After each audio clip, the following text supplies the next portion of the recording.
Hola, hola, ¿se oye? ¿Cómo va? ¿Cómo se oye por ahí? Si me comentáis, muy buenas, buenas tardes. Ahí veo gente conocida ya. Hola Ceci, hola Susana. Hola Juan, Juan, ¿cuánto tiempo? ¿Qué tal? Laura también. ¿Se oye perfecto? Sí, va bien, bien. A ver si ahora entra también Antonio. Pues bien, bien, me alegro que se oiga.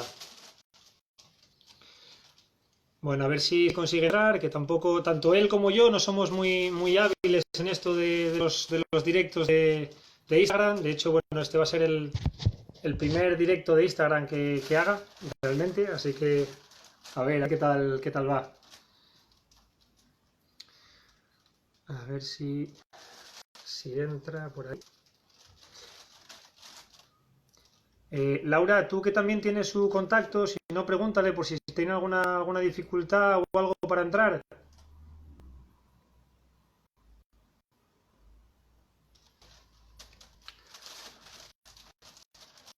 Hola Fabiola, Escuela Libre Octopus, muy buenas. Escuela Natura también. Hola, ¿qué tal? Buenas tardes. Está a la espera. Me manda por aquí un mensaje por otro lado, me dice que está a la espera. A ver, a la espera. ¿Qué le pasará para entrar? ¿Está teniendo alguna dificultad? Un momentín.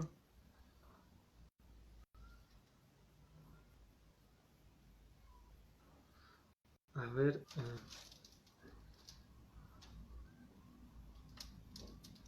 A ver si puede ser que entre o no. Dice que está teniendo alguna dificultad para entrar.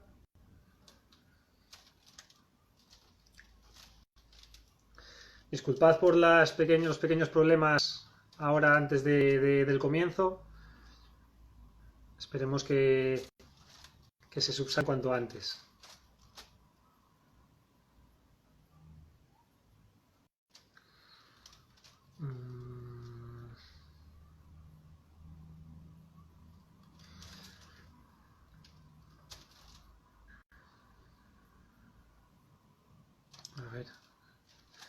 A ver si ya de esto lo conseguimos. Bueno, yo soy Iván Vallejo. Mientras tanto, bueno, me lanzo a ir hablando, a ir contando algo. Ahora ya está aquí ahora. Ahora entra aquí ya. Ya las preguntas. Esperando, ya por fin ya lo tenemos aquí.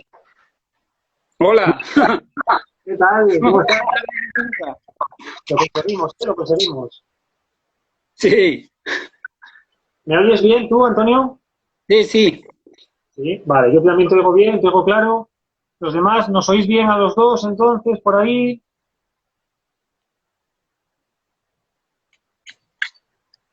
¿Se oye bien? ¿Nos oís bien a los dos? A ver si nos comenta alguien algo por aquí. ¿Qué tal? Sí, que nos oyen bien. Vale, bueno, pues. Vale, perfecto. Bueno, pues podemos ir empezando, si te parece. Vale. Bueno, voy a presentarme. Soy Antolío.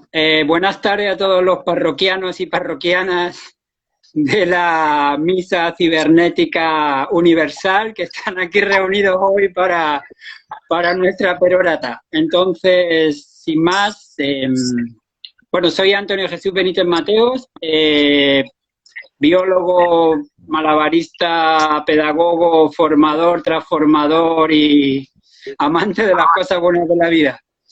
Y nada, es un placer estar aquí para poder compartir con vosotros. Bueno, yo me presento también. Yo soy Iván Vallejo, soy acompañante de primaria en el cole de la Quinta y Jesús. Somos 4 acompañantes y bueno, pues estamos metidos en esto de los directos de Instagram para poder charlar sobre todo, en este caso, temas también de educación. Y bueno, pues ya se ha presentado él, tenemos con nosotros a Antolín, ¿vale? Pues sin más, vamos a empezar. Antolío, ¿por qué ese nombre? ¿Por qué Antolío? Te podría decir, ¿y por qué no? Bueno, no, La cierto. verdad es que es un poco aburrido estar toda la vida con el mismo nombre. Entonces, bueno, yo en un momento de mi vida empecé a hacer malabares y quise profesionalizarme. Y de la noche a la mañana me hice una tarjeta de presentación y tenía que ponerle un nombre. En esa época trabajaba solo, entonces ponerle Antonio no era muy original, la verdad. Entonces, como yo hacía malabares, lanzaba objetos, que no siempre los recogía, pero los lanzaba. Y dije, uy, cuando lanzo objetos hay mucho lío en el aire, ¿no? ¿Cuánto lío? Antolío, y de ahí vino. Vino como un juego de palabras. Y como yo me llamo Antonio, pues bueno, me pareció original Antolío y bueno, jugando con ese doble sentido de lío y de cuánto, etcétera, Antolío. Para dirigirme a ti, ¿prefieres Antonio, Antolío? Pues la verdad hay mucha gente que ya me llama Antolío y cuando me llaman Antonio me resulta como raro. La familia me llama Antoñín, otros me llaman Antoñito, en fin que... Bueno, y Antolío ha tenido de todo, Antonio Lío, Antonio Antolito, de todo. La gente como no se acuerda muy bien, o sea que si me llama Antolío está bien. Vale, vale, perfecto. Bueno, pues así por comenzar, acabas de hacer así como al principio un resumen muy breve, así de cosas que has hecho. Y una cosa que llama la atención es, bueno, malabarista, circo, creatividad y demás, pero biólogo, ¿no? O sea, estudiaste biología. ¿Por qué? ¿Cómo fue eso? Si te digo la verdad fue para librarme de la mili, pero bueno. Pues en aquella época tenía que escoger, quería irme de casa, quería estudiar en Granada, porque vivía en Jerez de la Frontera en ese momento, aunque nací en Madrid, pero mis padres se vinieron a Jerez. Y yo quería estudiar realmente idiomas, porque me fascinan los idiomas, pero mi nota no me daba para entrar en la escuela de traductores y me entré en la Facultad de Biología, de Ciencias Biológicas de Granada. Y al final, pues, bueno, siempre me ha gustado la naturaleza, mi familia es de campo y tengo un nexo de unión ahí fuerte. Y por ahí fue y al final ya pues acabó gustándome. Y como un biólogo, porque bueno, tú ya desde pequeño sabías que querías ser malabarista o de repente un biólogo se hace malabarista así por sorpresa. Es curioso, yo siempre me consideré bastante torpe. Me jugaba al fútbol y se me daba bien, pero eso era más con los pies, ¿no? Pero bueno, de hecho fui portero y yo creo que eso ayudó a que la pelota la manejara. Pero bueno, fue una casualidad de la vida. Llegó un amigo cuando yo era estudiante, un amigo de Francia, y me enseñó con 3 bolitas. Y yo eso lo usaba como una especie de terapia cuando estaba estudiando mucho, que tenía exámenes, me ponía a jugar y le decía a mi amigo, mira, mira, lo que se hace, la paso por aquí arriba, la paso por debajo de la pierna. Y así se mantuvo como un hobby mientras yo terminaba mi carrera. Pero ahí las casualidades de la vida me llevaron a conocer en Granada a una persona que era profesional, que era malabarista, de los pocos que había, hacía zancos, era payaso. Y a partir de conocerle a él ya me fui metiendo un poco más en este mundo. Fue como una serie de casualidades. Y además, bueno, así más o menos tal, años 90, supongo. Sí, Pues bueno, sí. hoy día como que el tema de internet o bueno, sí que el mundo de los malabares está como muy extendido y es relativamente sencillo en la comunidad autónoma en la que estás encontrar algo de malabares, pero en los años 90 igual aquello era un poco más complicado. ¿Cómo era, no? En aquella época para una persona que quería aprender malabares, ¿qué tenía que hacer? Bueno, te puedo hablar de mi proceso. Cuando yo empecé, la verdad también fue que un día vi en la calle a un farandulero, una persona que andaba viajando y haciendo malabares en la calle, y eso me sorprendió porque ahí uní un poco esos dos conceptos de nomadismo, de bohemia, de viajar, del arte, etcétera. Y en aquella época, esta persona que yo conocí me prestó libros y me prestó vídeos, porque era la única manera, no había internet. Cuando ya empezaron a ver los primeros encuentros, en aquella época fue el primer encuentro de malabaristas de España que se celebró en Madrid y luego el segundo en Granada, que fue cuando yo estaba aprendiendo y allá vi otros malabaristas, tomé un taller, otro me prestó un vídeo, lo grabé y así. Así fue una sucesión de acontecimientos que fueron llevando a que... Pero fue muy autodidacta, la gente tenía que buscar la información. En Barcelona había un grupito pequeñito de gente que hacía circo y en Madrid. Y era lo único que se conocía, menos, tú sabes, alguna gente de probablemente de cualquier comunidad que hacían pasacalles, porque el malabarismo viene desde tiempos inmemoriales, entonces de los juglares y alguien que sabría manejar, pero era así a un nivel como muy bajo en aquella época. Y desde ahí, ¿no? Una vez que te metes en el mundo del circo y en el mundo de los malabares, de alguna manera te acercas al circo social, ¿no? Por lo que he visto. ¿Qué es eso del circo social? ¿En qué consiste eso del circo social? El circo social es la utilización de la pedagogía circense en cualquiera de sus técnicas para conseguir una transformación de la persona que está recibiendo ese conocimiento, ese aprendizaje. Se caracteriza por trabajar con personas que están en situación de riesgo y lo que usa es todas las emociones y los valores que manejan las diferentes técnicas de circo. La diferencia que hay entre el circo social y el circo profesional es que el circo social no intenta formar artistas, intenta formar personas. Intenta darles herramientas y les sirve como un trampolín para que se desenvuelvan en la vida. Algunos de repente llegan a ser instructores o llegan a ser artistas, pero la mayoría es un proceso que viven en sus vidas que les reconecta, les hace trabajar un montón de valores importantes y principios, la solidaridad, la escucha, el trabajo en equipo, la paciencia, la perseverancia, la amistad, la cooperación, la escucha, y eso le ayuda en sus procesos vitales. Entonces, bueno, eso lo hacen muchas artes, lo hace el teatro, lo hace la música, lo hace la danza, lo hace la pintura, la fotografía, pero en este caso el circo, al reunir y ser una amalgama de un montón de técnicas, es muy rico, porque no solo une digamos, la emoción y el intelecto, sino también el cuerpo. Entonces hay muchas técnicas de circo, hay muchos aparatos de circo, muchas maneras diferentes de hacerlo, entonces es una herramienta como muy útil y eso ha hecho que desde hace 30 años que empezaron los primeros proyectos de circo social, hoy en día haya toda una pandemia de circo social, valga la palabra, por todo el mundo y están registrados más de 500 o 600 proyectos en los 5 continentes.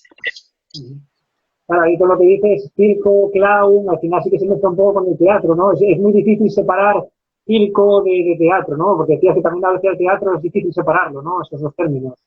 Claro, porque cuando hacemos talleres de circo social, lo que haces es, a veces los participantes no tienen un nivel técnico, entonces tienes que usar mucha creatividad y muchos recursos, muchos ejercicios teatrales, que muchos vienen del teatro del oprimido, muchos juegos de ritmo que vienen de la percusión corporal, muchas cosas de humor que vienen del mundo del clown, también usas con músicas y luego te aprovechas del conocimiento de circo para hacerles probar equilibrios, para hacerles probar acrobacias, montarse en aparatos como un trapecio, subirse a unos bancos, montarse en un monociclo, andar por un cable, la bola de equilibrio y así todas las técnicas que hay. Entonces, sí, la verdad, en el circo social se mezcla todo.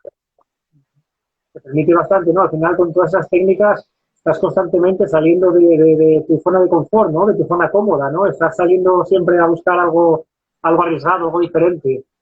Claro, y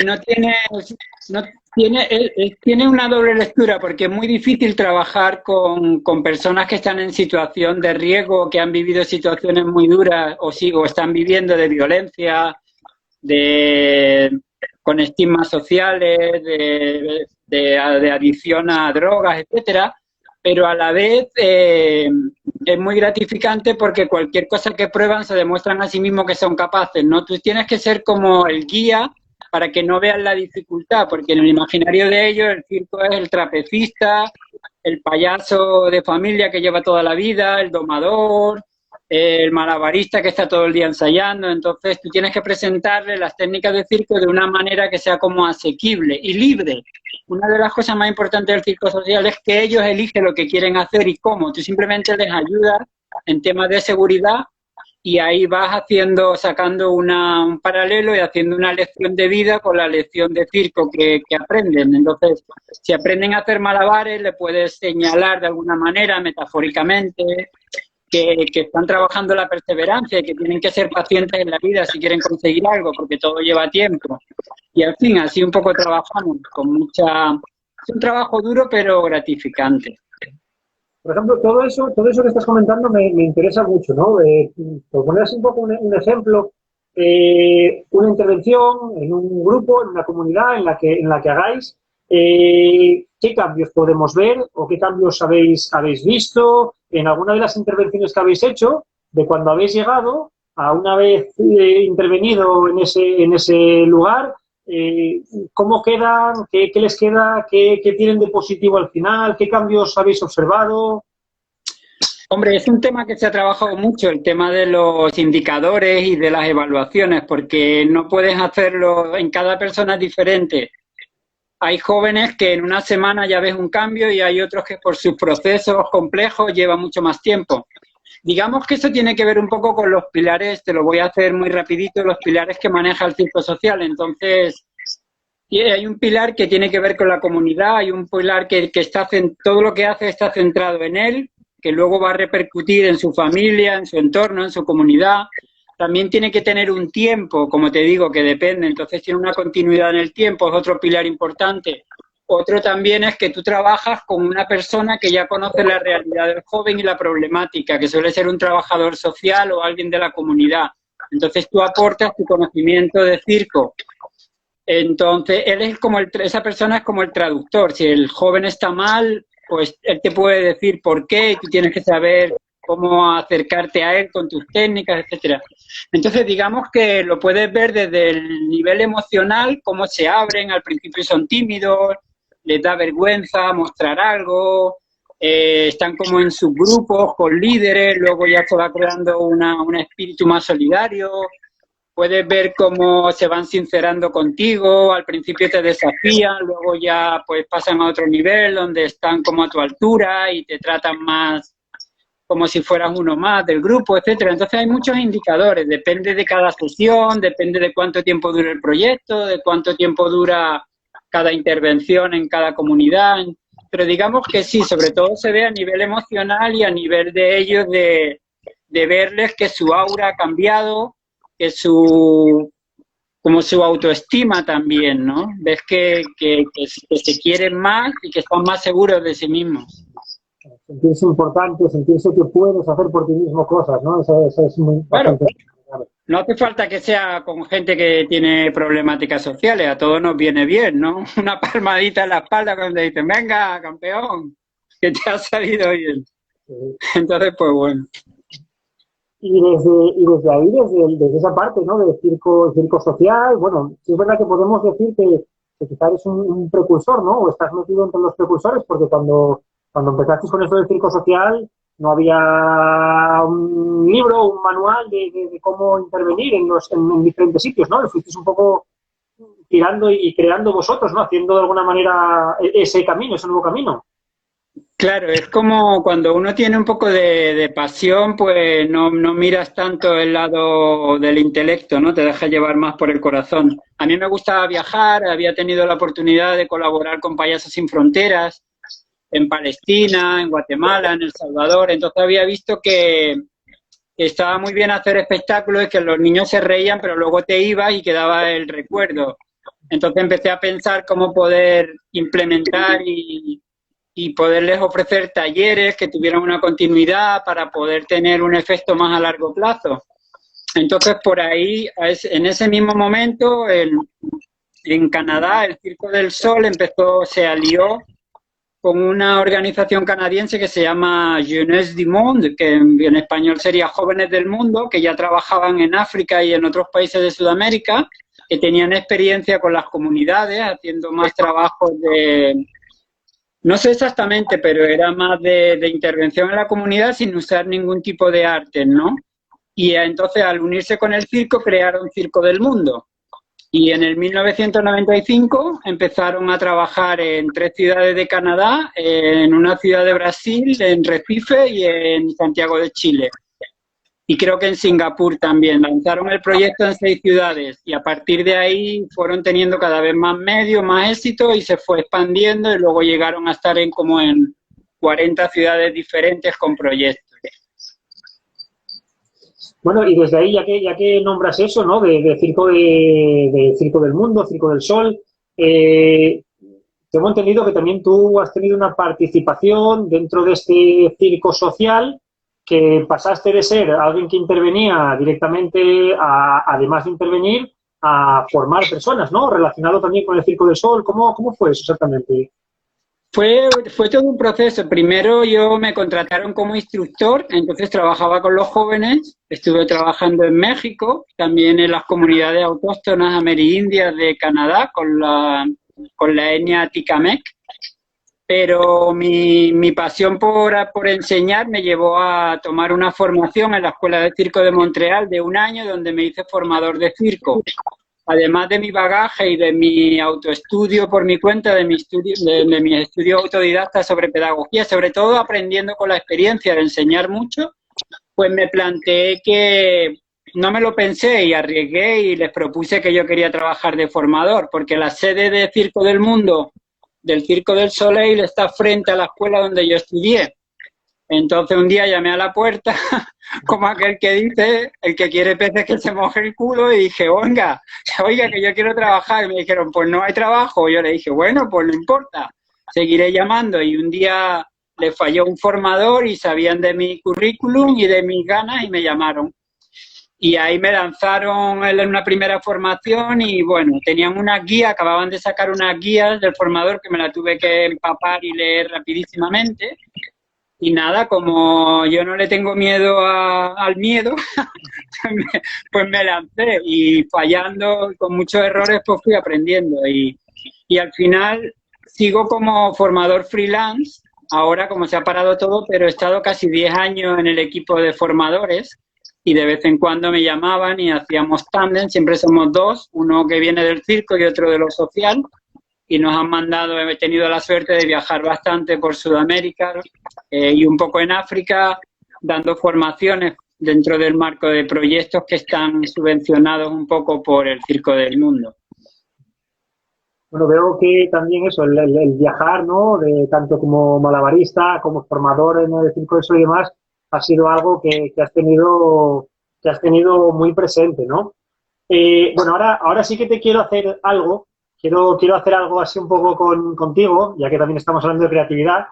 Yo hice la formación contigo en León, una formación de pedagogía y creatividad, y en hubo un momento en el que me sacaste voluntario delante del resto de compañeros. Sacaste una profesora de inglés a mi lado, con mi nivel de inglés, bueno, yo vitaminas pocas, ni C1, ni B2, yo bueno, no tengo tampoco un nivel de inglés muy elevado, y pusiste a aquella persona aquí a mi lado a contarme en inglés un texto que tú le habías dado, y yo tenía que ese texto que me contaba en inglés, sin tener prácticamente idea de lo que me decía, hacerlo con gestos al resto de compañeros y transmitírselo por gestos. Entonces, la próxima pregunta que te hago, quiero devolverte, soy un poco rencoroso, quiero devolverte ahora eso, y me gustaría que nos hablaras por gestos, solo así este momento, eh, ¿qué tal era esa experiencia o esa dificultad que tenías cuando te presentabas en un país en el que no conocías el idioma? Porque bien, en Latinoamérica, pues sí, pero te presentaste, estuviste en Alemania, estuviste por Brasil, estuviste en muchos sitios en los que no conocías el idioma y, y ¿qué hacías para entenderte con esas personas? Gestos.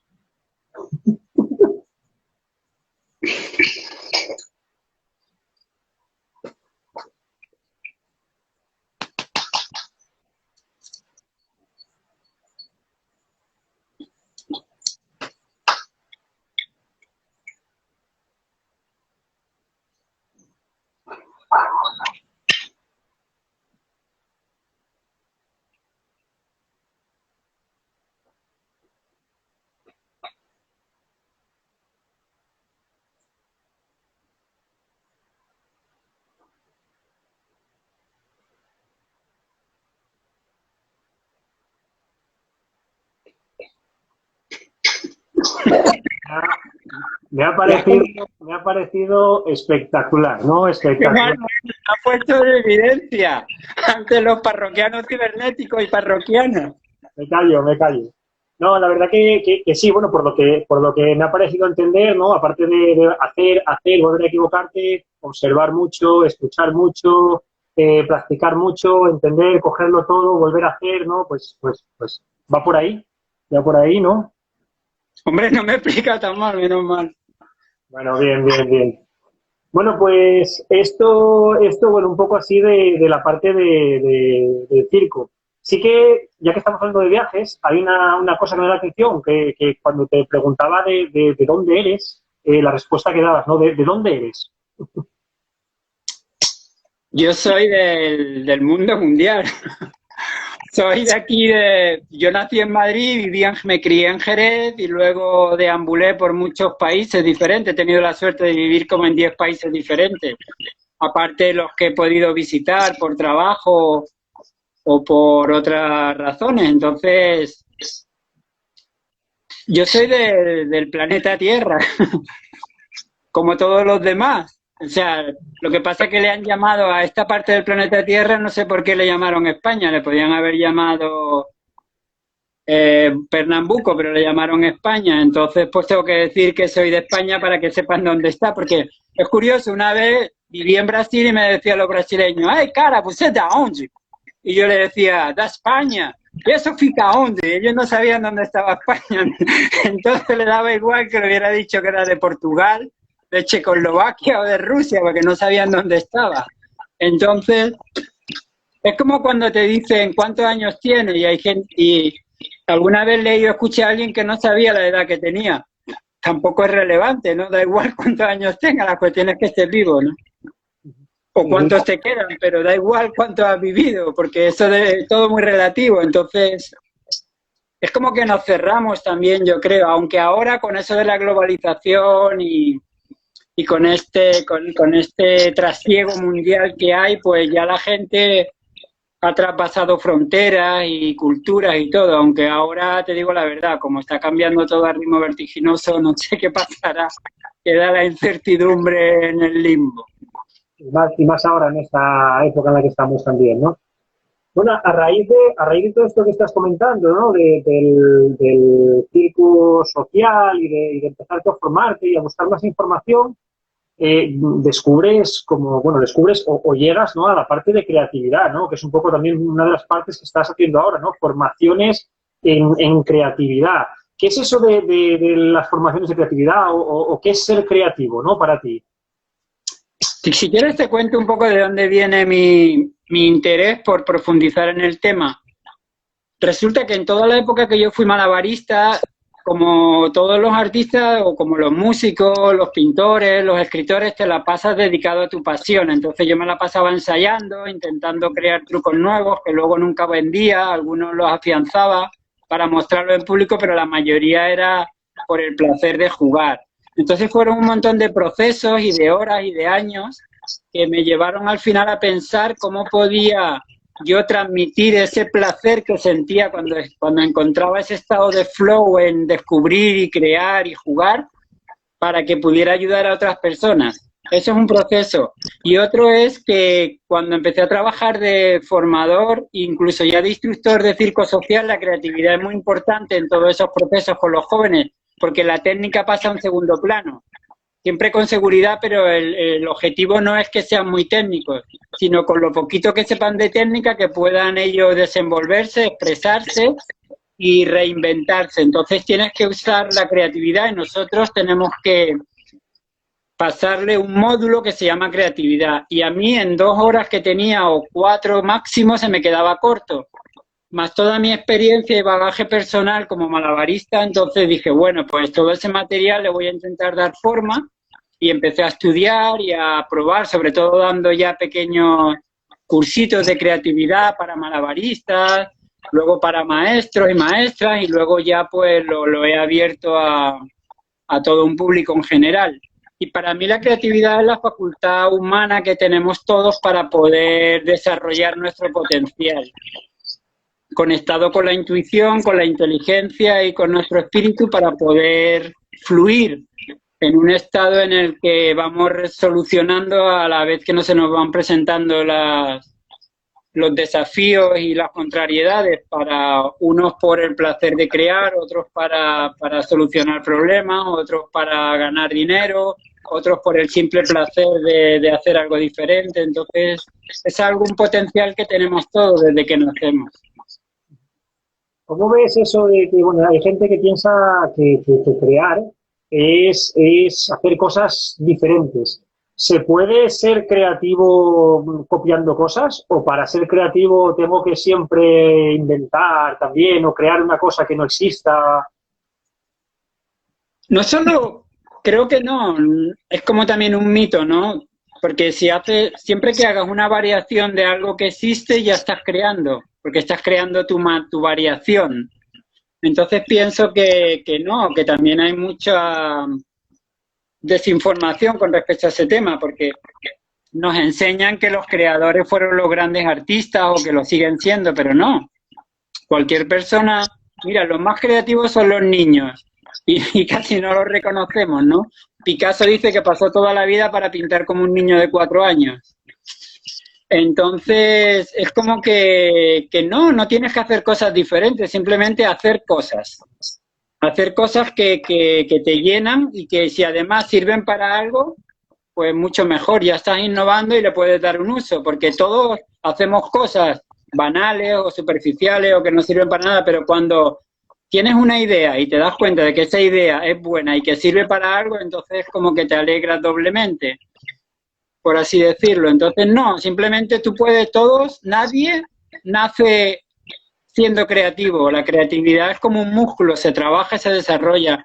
Hasta Picasso, hasta Mozart, todos aprendieron de otros músicos y de otros artistas que había habido antes que ellos. Entonces todos se inspiraron y todos copiaron hasta desarrollar su estilo y su trabajo original. Entonces digamos que es parte del proceso. El mismo Picasso, ¿no? Ya que lo nombrabas, dice que los grandes artistas copiaban y los genios robaban, ¿no? O sea que también él iba un poco por esa línea, ¿no? De partir de otras ideas. Muchas veces el problema de la creatividad está, antes comentaba por aquí alguien que importante es equivocarse, ¿no? Está en ese miedo a fallar, ¿no? En ese miedo a equivocarse, en ese y si fallo, ¿no? En esos quizá esto podríamos hablar de las creative killers, ¿no? Esas cosas que nos cortan esa creatividad, que no nos dejan. ¿Cómo lo ves tú eso? Yo creo que es algo que la gente no le presta mucha atención y para mí, de lo que yo veo en los cursos de creatividad y en la vida normal, es que todos somos muy creativos, pero hay muchos factores de tipo social, de tipo familiar, educativo, incluso cultural, de religiosos, que nos hacen que frenemos nuestro potencial. Además, luego está también como lo que mencionaba del miedo, el miedo al fracaso, el miedo al que dirán, el miedo a si está bien, el compararnos con modelos que son como que los idolatramos. Entonces yo no quiero hacer esto porque ya hay uno muy bien hecho, ya hay alguien que lo hace mejor, entonces no tiene sentido. También, por ejemplo, el tema de los protocolos. Los protocolos son muy eficientes, ¿no? Entonces, y más ahora en lo que estamos viviendo con la pandemia, tú no te puedes saltar los protocolos, pero es una manera que reduce un poco la creatividad, porque hay que hacerlo de esa manera, ¿no? Entonces, por ejemplo, te voy a poner un ejemplo, puede que me equivoque, ¿no? Pero igual ilustra. Si un avión tiene un problema en pleno aire, el piloto no puede hacer lo que quiera para salvar el avión, tiene que seguir un protocolo y a lo mejor lo único que salva el avión es tirarse al agua y aterrizar, pero tiene que seguir un protocolo porque han decidido las autoridades o quien sea que... Y así en la vida normal tenemos muchos protocolos. ¿Qué más? Hay de todo, las recompensas también. A veces solo hago esto o quiero hacer esto si tengo una recompensa, si no, ¿para qué voy a ser creativo, no? Entonces, digamos que en la sociedad estamos rodeados por toda esa serie de factores que de alguna manera inconscientemente nos afectan para que podamos fluir. Por eso los niños son tan creativos, porque casi no le influye ninguno de estos factores. Tú a un niño nunca le dirás, ¿por qué ha hecho ese truco con un tapón de corcho? Nunca se lo podrás decir porque para él tiene su mundo con el tapón de corcho. Ahí no entran esas limitaciones para él. Entonces, nosotros como adultos tenemos toda una serie de limitaciones. Hay una serie de reglas que nos impone la sociedad. Entonces tienes que seguirlas. Entonces ya no, eso te limita la creatividad, que también está bien para que haya una convivencia y estemos en un estado cívico, estoy de acuerdo, pero no nos damos cuenta de que a veces estamos totalmente rodeados, ¿no? Por eso, asesinos de la creatividad. Si fuéramos un poquito más conscientes, capaces de identificarlos y de controlarlos, creo que podríamos darle rienda suelta un poco más a nuestra intuición, ¿no? Para poder expresarnos, cada uno en el campo que le guste, vamos. Hablabas ahí, por ejemplo, sacabas un tema de la que estabas comentando esto, hablabas de los niños, ¿no? De cómo los niños tienen esa mentalidad más abierta, todavía no han tenido esas experiencias que les hacen al final tener esas limitaciones, pero como también es verdad que desde muy pequeños se les van limitando, ¿no? Desde bien pequeños. Está pintando un pelo, es que estás pintando el pelo de color azul, y es que el pelo azul, es que te estás saliendo de las líneas. Claro, es que ¿cómo vas a hacer eso? Es que no nos damos cuenta de una simple mirada, un gesto, que todo eso ya son cosas que nos van a cortar la creatividad mucho más de lo que pensamos. ¿Sabes? Se me estaba ocurriendo, ¿no? Que tendría que ser al revés. Nosotros tendríamos que ir a que los niños nos dieran clase. ¿Sabes? Tendría que haber 2 o 3 niños y 30 adultos. Entonces los niños dan clase y tendríamos que jugar a lo que ellos nos dijeran y como ellos nos dijeran. Y nos daríamos cuenta de hasta qué punto estamos limitados y tenemos prejuicios y estereotipos que nos limitan. Pero bueno, quién sabe, quizás en el futuro puede haber una escuela para adultos donde los profes sean los niños. Pues perfectamente, ¿eh? Perfectamente. A día de hoy sí conozco muchísimos casos, muchísimos niños, muchísimas niñas que perfectamente lo podrían hacer, niños y niñas que no han tenido esa mano encima diciéndoles qué hacer, qué no hacer en cada momento y cómo con esa libertad, sin ese miedo que hablábamos antes a equivocarse, serían capaces de ponerse delante de 30 adultos sin ningún problema, sin ningún miedo, a darles clase, a explicarles, a darles una charla y todo por eso, ¿no? Porque en ningún momento han sido coartados, han sido parados y simplemente no se les ha enseñado nada, se les ha dejado fluir, ¿no? Es que también subestimamos el poder y el potencial de la inteligencia de los niños. Fíjate cómo un niño aprende un idioma en 1 año y medio, 2, con lo complejo que es hablar un idioma y no sabe nada de gramática, ¿no? En fin, yo creo que hay que aprender más de los niños. Otra cosa, a la hora de crear, cuando hablamos de creatividad, sí es verdad que en el mundo en el que vivimos muchas veces estamos muy individualizados, ¿no? Nos cuesta un poco estar en grupo. Mejor crear de forma individual, mejor crear en grupo, se puede ser muy creativo individualmente. ¿Tu opinión es mejor grupo, mejor individual? ¿Cómo lo ves? Hombre, ¿yo qué te voy a decir? Yo he sido muy individualista también, pero he trabajado también en muchos procesos grupales. Y donde hay varias cabezas pensantes hay más ideas y se mezclan más que donde hay solo hay una. Entonces, una cosa no quita la otra. Creo que tú puedes ser, que es lo que le pasa a muchos creadores. Vamos a poner un ejemplo de los músicos. El músico está en su casa componiendo, pero cuando llega al estudio y se junta con el bajista, el batería, el del órgano y tal, y el trompetista, al final le ponen otros arreglos y la canción la estructura que él traía, porque le aportan otras ideas, acaba siendo... Entonces yo pienso que hay que darle... Hay gente que es más introvertida y que encuentra su fluidez individualmente y en sus procesos creativos y es válido. Pero obviamente cuando hay varias, la creatividad crece y se expande cuando se mezclan, ¿no? con otras mentes creativas. Por eso, si quieres, me remito a algunos ejemplos. A lo largo de la historia ha habido momentos culturales donde había una fluidez creativa, ¿no? En la época de los Medici, en el Renacimiento, en la época de París del 68, que también con la contracultura americana, con la nueva ola, la movida de Madrid de los años 80 musicalmente, con los grupos indie en los años 90, 2000 también aquí en España, que fue una... Y en otras disciplinas artísticas, con el nuevo circo también de hace como 10 años a esta parte, hay un montón de compañías con un montón de propuestas. En el flamenco se salió de la línea clásica y se mezcló con el ballet y con otras músicas, en fin. Hay momentos donde se juntan diferentes mentes con diferentes inquietudes y sueños y ganas, y entonces pues salen nuevas tendencias.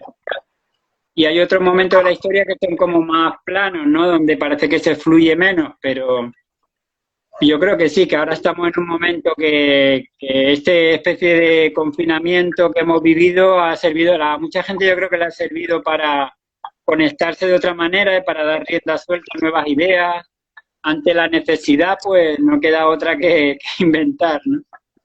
Sí que ha habido en este tiempo, hasta que es ahora esta parte del confinamiento, ha habido muchos momentos creativos en casa con las familias, porque bueno, al final pues eran muchas horas las que había que estar en casa con nuestros hijos, nuestras hijas, y no quedaba otra. Entonces sí que es como que en los momentos de crisis, entendiendo la palabra crisis como es, ¿no? Como cambio, sí, siempre son las mejores ideas. Y al final lo que hemos tenido es eso, no deja de ser una crisis, y ha habido un montón de ideas. Mezclamos un poco también con lo que habíamos dicho antes, ¿no? De ideas que al principio pues se copiaban, porque en los grupos de WhatsApp, en los grupos de Facebook, en los grupos había miles y miles y miles y cientos de miles de ideas, y cómo cogiendo esas ideas que al principio todos estábamos buscando, ¿no? O mucha gente estábamos buscando para ver qué hacer, de repente empiezan a surgir y a surgir y a surgir, y ya todo fluye de otra manera, ¿no? Ese partir de una idea ya que otras personas proponen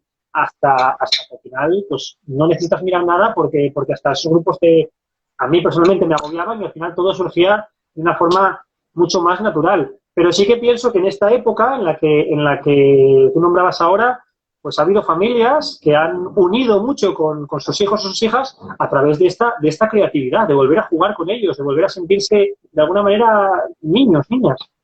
Sí, claro, totalmente de acuerdo, ¿no? Porque al final la creatividad es mezclar dos cosas que ya existen, o sea, es muy difícil reinventar la rueda. Entonces la gente ha cogido cosas que había visto, ideas que pululaban por ahí, y las ha adaptado a su entorno familiar, o a lo que le proponían, o a las propuestas que había, o a la necesidad de tener que entretener y pasar X horas en casa sin poder hacer otra cosa, habiendo agotado todos los recursos. Entonces ahí es cuando en esos momentos el cerebro hace conexiones y se te ocurren cosas. Así de sencillo.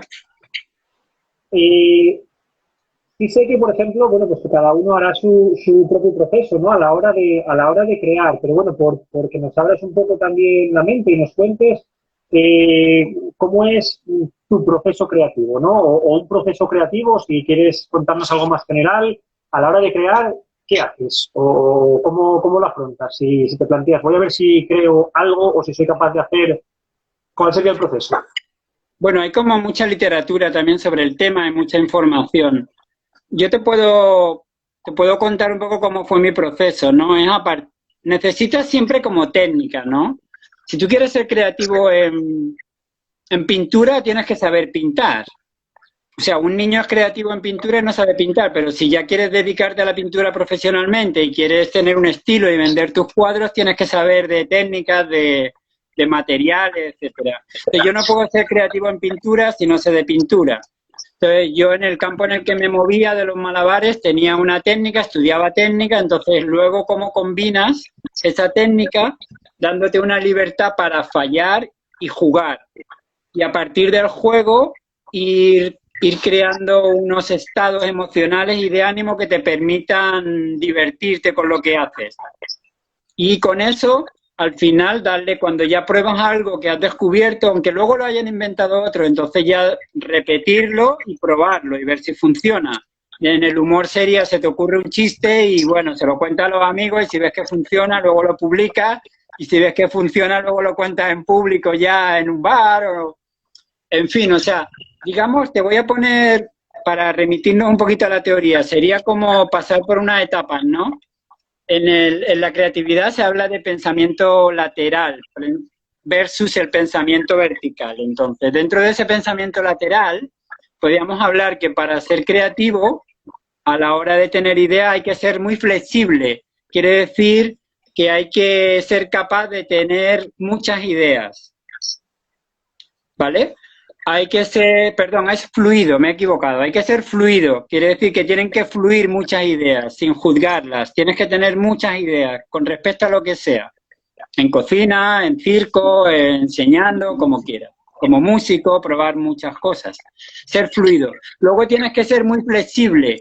Quiere decir que tienen que ser lo más diferentes que puedan esas ideas, porque si son todas ideas parecidas no estás variando mucho, ¿me explico? O sea, tienen que ser muchas y lo más diferentes posibles.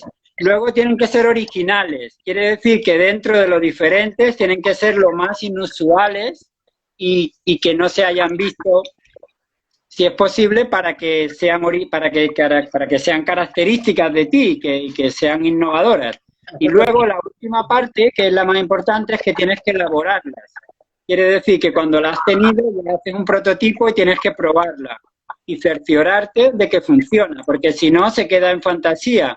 Todos tenemos 20.000 ideas, pero solo aquellos que son capaces de ejecutarlas y tener un resultado que les convenga para su desarrollo o solución de desafíos o de problemas o de situaciones podrán decir que están creando e innovando, porque si no se queda... Es como imagínate la imagen de un embudo, ¿no? Al principio arriba del embudo están todas, pero luego al final del embudo se lo van goteando algunas, ¿no? Entonces, bueno, tienes que tener muchas y dentro de esas muchas que sean diferentes, dentro de que sean diferentes, lo más originales posibles y esas probarlas y que te funcionen para lo que tú necesites. Entonces, digamos que ese sería el proceso, que tal vez otra gente, cada persona lo haga de una manera, ¿no? Porque no lo conceptualizamos, eso lo hacemos mientras estamos con las manos, el carpintero mientras está haciendo, el músico mientras está tocando, el malabarista mientras está jugando, y tú mientras enseñas, pero si conceptualizamos y le ponemos nombre, sería eso, un poco, como un resumen, vamos, es una opinión personal, pero que extraje de varias fuentes. Bueno, de alguna manera lo que estás haciendo con esto es también evitar o quitar un poco este efecto eureka, ¿no? De que el creador es algo que, o sea, la creación es algo que, uy, de repente me vino, sino que requiere un trabajo grande, aunque luego pues pueda haber ese insight, ¿no? O ese momento de repente decir, uy, apareció, pero que hay un trabajo muy grande detrás para crear. Hombre, claro, si quieres tener ideas buenas tienes que tener muchas ideas, y si quieres tener muchas ideas tienes que pensar mucho, tienes que probar mucho. O sea, la inspiración me parece que era 99% inspiración o algo así, decía un genio, ya me he liado. Quiere decir que tienes que sudar, vamos. Que todo el que tú ves, ya sea un músico, ya sea un arquitecto, ya sea un ingeniero, ya sea un crack del marketing de Facebook, ya sea un agricultor, cualquiera que es creativo y que tiene éxito es porque ha trabajado mucho. O sea, es muy raro los casos de gente creativa que no son inteligentes y que no trabajan, o sea, van de la mano. Lo que pasa es que, claro, esa gente trabaja tanto, se equivoca tanto que aprende mucho. Y de todos los errores va sacando algo y por eso al final acaban siendo muy eficientes, que es lo que nos interesa. Porque tú lo puedes hacer por placer, pero casi siempre mucha gente crea por necesidad también, ¿no?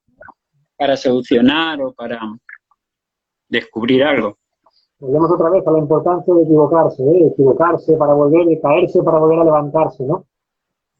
Bueno, no sé si habrá alguna pregunta por ahí, si alguien quiere preguntar que nos lo escriba, nosotros si no tiramos, tenemos aquí para hacer esto, aunque bueno, tampoco tenemos mucho más tiempo. ¿Podrías así ahora, por ejemplo, hacer, ya que estamos hablando de creatividad y de ser creativos, no sé, hacer una dinámica que pudieran hacer aquí así ahora, improvisar una pequeña dinámica así con la gente y tal, podría ser así algo rápido que pudiera ser? Bueno, sí, puedo proponerle una dinámica rapidita, solo necesitan tener un papel y un bolígrafo o un lápiz, le damos como unos segundos para que el que la quiera hacer, pues, que los tenga preparados. Entonces, es muy fácil. La dinámica consiste en que tienen 10 segundos para dibujar una casa. Rápido, 10 segundos, una casa. ¿Vais dibujando la casa lo más rápido que podáis? 10, 9, 8, 7, 6, 5, 4, 3, 2, 1, tiempo. Muy bien. Supongo que parroquianos y parroquianas todos habréis dibujado la casa, el chalet de vuestros sueños, la casa adosada, cuadradita con el tejado, con la chimeneita. Quizás hayan dibujado un piso o una mansión o una tienda de campaña, también puede ser. Da igual, ahora os voy a pedir que en 10 segundos dibujéis un cachimecu. Cachimecu. ¿Te acuerdas? Que hay muchos, son bastante famosos esos cachimecus. Digo como bueno, desde la cuarentena que no los veo, pero la verdad que sí, sí. Y además lo que están anunciando todo el tiempo, el cachimecu es ya, vamos. La televisión ahora, hay anuncios cada poco, los salen, bueno, para el tema de... Desde los niños hasta la tercera edad todo el mundo está familiarizado con el cachimecu. Muy bien, pasó el tiempo, entonces espero que tengáis el cachimecu. Podéis, como no podemos verlo, lo que viene a ilustrar esta actividad es que cuando nos preguntan de realizar algo o de buscar una solución a un problema para el cual tenemos información, nuestro cerebro, nuestras neuronas se van al cajoncito donde está la imagen de una casa, el concepto de casa, y todo el mundo es capaz de dibujar una casa rápidamente, porque todo el mundo vive en una casa, está rodeado de casa, ha visto casa, ha dibujado casas. ¿Qué ocurre cuando al cerebro le pones un desafío que no tiene una referencia en una información, un cachimecu? Entonces, las reflexiones, algunos de ustedes tal vez suene animal, haya hecho algún tipo de bicho raro, pero un cachimecu puede ser cualquier cosa. Simplemente tienes que darte la libertad de lo primero que se te ocurra, buscar varias informaciones en tu cerebro que te suena cachimecu y ponerlo, porque no está bien ni está mal. Y el que no ha conseguido hacerlo es porque tal vez se bloquea, entonces necesitas tener la autopista encendida que te lleva a la definición de cachimecu, pero como no existe, por eso la creatividad siempre es unir dos cosas que ya existen. Y en este caso, pues bueno, es para que nos demos cuenta de cómo estamos limitados muchas veces por nuestro propio conocimiento. A veces es mejor no saber porque nos abre más posibilidades que ya tener todo tan definido. Y para remitirte a esto, es como si los niños, todo en nuestro conocimiento, en nuestro cerebro, cuando somos pequeños, como si fuera líquido, como si fuera, y como vamos creciendo en la escuela, la familia, la sociedad, se fuera congelando en cubitos. Entonces, cuando está líquida, se puede mezclar todo. Entonces no importa, todo es válido, pero cuando ya está en cubitos, ya está en cuadritos. Entonces, cuando le preguntas algo, tiene que ir a ese cubito de hielo para descongelarlo. No sé si esa analogía sirve. Me parece muy interesante.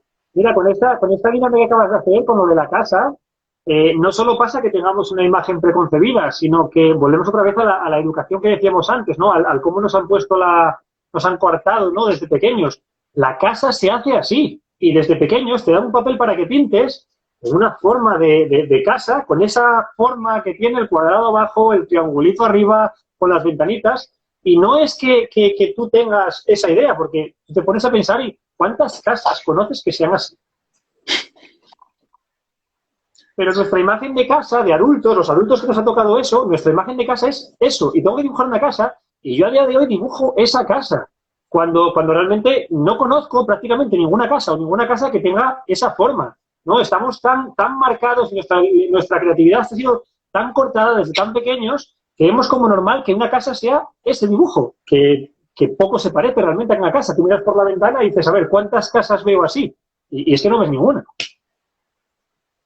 Claro, porque el cerebro lo que no quiere es gastar mucha energía, porque eso nos viene de nuestro instinto de supervivencia. O sea, tú cuando ves el oso que viene a tu cueva y estás con tu familia, lo que quieres es rápidamente coger el palo o la salida corriendo e irte. El cerebro no quiere gastar energía, necesita encontrar soluciones rápidas. ¿Para qué te vas a poner a ser creativo si yo te digo en 10 segundos dibújame una casa? Con la de millones de casas que hay diferentes. O sea, hasta podría dar tiempo de dibujarla, pero tú quieres gastar poca energía y vas tú al concepto de casa. Mira, nos preguntan por aquí por escrito que si el cachimeco que tiene ruedas, ¿no? Claro. Ay, los hay con ruedas y sin ellos, depende de cómo sean, ¿no? Claro. Y tienen wifi también algunos. Bueno, nos estamos quedando sin tiempo. Bueno, a ver si hay alguna pregunta, pues la lanzamos. Pero bueno, así por comentar alguna cosa así casi para ir terminando.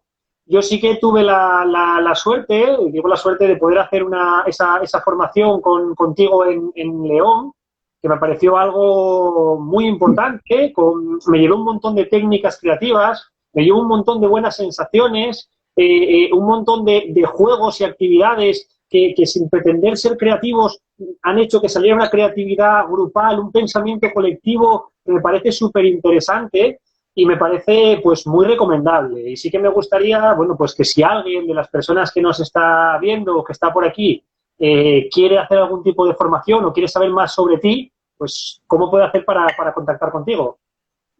Bueno, pues pueden suscribirse a mi canal cuando lo tenga. Creo que no tengo. Lo que pueden mirar es en mi nueva página que se llama www.creatividadaypedagogía.com, donde está explicado todos los cursos que doy, un poco de mi trayectoria y qué es la creatividad, etcétera, etcétera.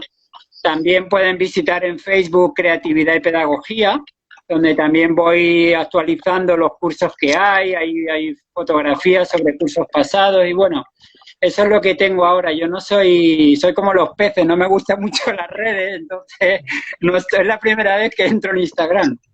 Pero bueno, que... También. Mira, pues nada, pueden visitar mi página y a partir de ahí me pueden contactar y con mucho gusto le compartiré documentos, información, pasión sobre este mundo de la creatividad, de la pedagogía, del circo social, etcétera. Bueno, mira, preguntan por aquí que para cuándo en la quinta, ¿no? Pregunta por aquí Nornurix. Bueno, pues se planteará. Es una de las opciones también que se baraja, ¿no? ¿Tú dispuesto Pues también? sí. ¿Perdón? ¿Dispuesto a dar formaciones también? Sí, me encantaría ir a Galicia. ¿Y dónde estáis? Perdón, Asturias. Sí, claro, sería un placer. Yo anduve un tiempo de malabarista por Asturias, entonces, pues bueno, sería un placer volver y tengo un amor especial por vuestro paraíso natural. Bueno, pues no sé si habrá alguna pregunta o alguien le quiere preguntar algo. Yo sí que tengo por aquí un montón de cosas para poder seguir, pero tengo entendido que aquí hace ahora la hora que estamos llegando, que nos cortan y se acaba. Y bueno, no me gusta quedar así a la mitad algo. ¿Hay alguna pregunta más? ¿Alguien tiene algo que comentar? Dile que le podemos decir que espero que les haya gustado, pero que si no les ha gustado, que no pasa nada, que nosotros no lo hemos pasado bien. Que no comenten nada, si no ha gustado, que no comenten nada, que se lo guarden. Que nos quedamos tan a gusto, que ha sido una buena experiencia en Instagram para ser la primera. Bueno, pues nada, esperamos que os haya gustado. Yo la verdad que lo he disfrutado mucho. De nuevo, un placer volver a estar contigo, a charlar contigo. Y espero, bueno, poder verte, que no sea a través de una pantalla algún día y podamos abrazarnos, que no sea un abrazo de estos de distancia y que podamos hacerlo de cerca. Muchas gracias. Claro, pues gracias a vosotros, a ti, por toda la paciencia, que yo no soy muy bueno en esto de las tecnologías cibernéticas. Y nada, un placer poder compartir y ayudar y divulgar y todo lo que sea que termine en AR. Bueno, pues mira, tenemos el tiempo justo, porque mira, nos quedan 20 segundos, me pone ahí que quedan 20 segundos. ¿Quieres decir unas últimas palabras? ¿Saludar a la familia? Voy a decir unas palabras. Perro, casa y bye. No esperaba menos de ti. Muchas gracias. Me has dicho que diga unas palabras.